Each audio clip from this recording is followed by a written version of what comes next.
Hey guys, it's Sleepy Scotsman. I am back once again, and today I'm going to be reviewing the 1992/1993 Henry.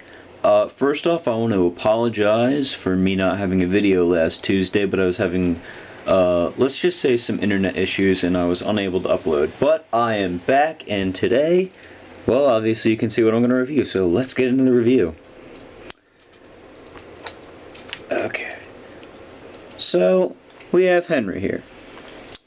1993, 1992 as I call it. No dates on the wheels, obviously, just a little indent of where they came out of the mold.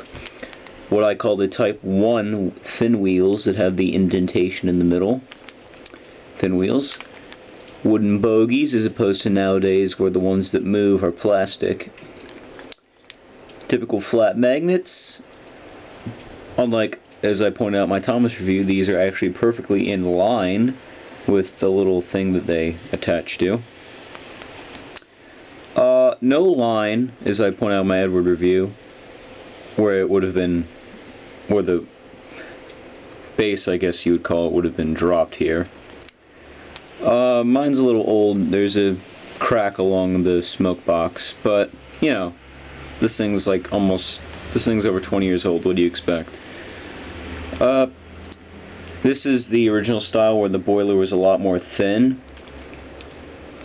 As I also pointed out in my Thomas review, most of the engines from the first year or so had bigger fat funnels and domes that were very short and stumpy and kind of smooth, like had an edge at the top. I know there's a word for it, but I don't know what the word is, but you can see that is on Henry now.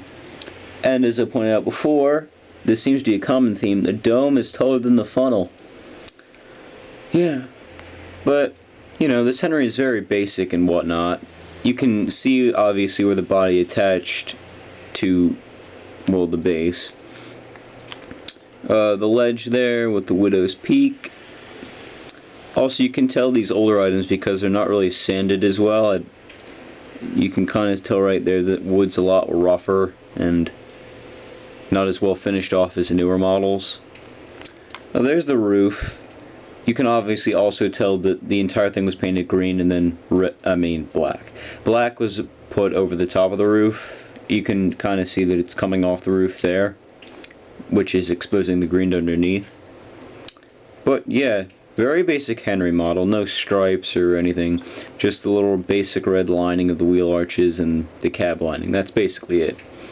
And of course, there's Henry's face, good old classic face that we all know and love.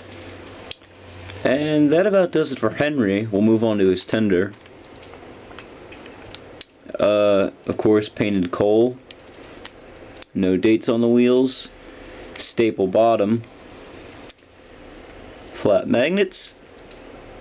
Very, what I would call, kind of off printing on the tender as far as, you know, the lining and number 3 goes. This may just be mine, but I don't know. It looks kind of off. Like, this side it's not so bad, but on the other side, if you were to hold this in your hands, you can, like, definitely tell that, like, the paint, especially the yellow, is very uneven, and some parts are brighter and some parts are darker. But I guess that goes to show how kind of individual each model was back in the day when they were starting out, because they had no, like, precise way to make them. It was just kind of, yeah, this looks like this one, that's good enough. Painted coal, of course, although mine's kind of, right here is kind of like a spot, like I said on, I apologize for the background sirens.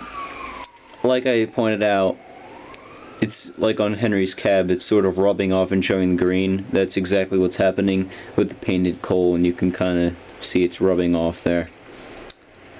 But, yeah, that about does it. So, guys, I hope you've enjoyed this review of the 1992/1993 Henry. I'll look out next Tuesday for my next review, and I hope you guys have a wonderful day. Sleepy Scotsman signing off.